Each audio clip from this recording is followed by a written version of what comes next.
আউযুবিল্লাহি মিনাশ শাইতানির লাঈনির রাজিম। বিসমিল্লাহির রহমানির রহিম। বিবি জাহরা এমন আমাদের এক খাতুন, যার জন্য নবী বলে গেলেন যে ফাতেমা আমার অংশ, ফাতেমা আমার টুকরো। এখানে ওখানে অনেকে আমরা বলে থাকি যে নবী বলেছে ফাতেমা আমার কলিজার টুকরা। না, ফাতেমা নবীর কলিজার অংশ না, ফাতেমা নবীর অংশ। কারণ যদি বলেন যে ফাতেমা আমার কলিজার টুকরা, তো নবীর একটা অংশ হলো কলিজা, একটা অংশ হাত, একটা অংশ পা, একটা অংশ চেহারা, একটা অংশ কান, একটা অংশ কলিজা। তো নবীর একটা অংশ হলো, এক টুকরা হলো কলিজা, ও কলিজার এক অংশ হলো ফাতেমা জাহরা। তার নবীর টুকরার টুকরা হয়ে যাবে, অংশের অংশ না, নবীর অংশ।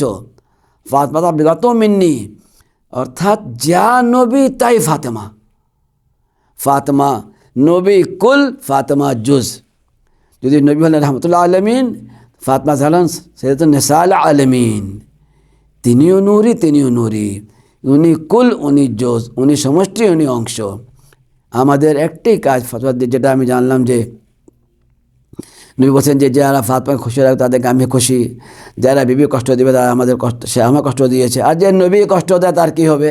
তাহলে আমাদেরকে এটাই জানতে বা মানতে হবে যে আমরা দুনিয়াতে কোনো ধর্ম ফিকা বাদ দিয়ে একটা কথা বলতে পারি যে আমাদের একটি কাজ করতে যা থেকে আমাদের বিবি রাজি থাকে, ফাতেমা রাজি থাকে, এবং যার থেকে ফাতেমা রাজি তার থেকে নবী রাজি। তা আমাদের এটি আকীদা হতে হবে যে যার থেকে ফাতেমা রাজি তার থেকে আমরা রাজি থাকবো, যার থেকে ফাতেমা নারাজ তার থেকে নবী নারাজ ছিল, তো যার থেকে নবী নারাজ তখন তার যদি আমি যে তাদের রাজি থাকি, তা আমরাও নবীকে নারাজ করলাম। একই আকীদা প্রত্যেক খাঁটি মুসলমান এটাই হলো যে ফাতেমাকে রাজি রাখা, যে কাজে ফাতেমা খুশি সে কাজে আমরা খুশি থাকব। ফাতেমা ইতিহাসের পাতা খোলা আছে, গিয়া দেখেন যে ফাতেমা কার থেকে রাজি ছিলেন, কার থেকে নারাজ ছিলেন, কার জন্য কেউ ছিলেন। আমাদের খাঁটি মুসলমান একই আকীদা হবে, যার থেকে ফাতেমা রাজি আমরা রাজি থাকব, যার থেকে ফাতেমা অসন্তুষ্ট আমরা কখনো তার থেকে সন্তুষ্ট হবে না।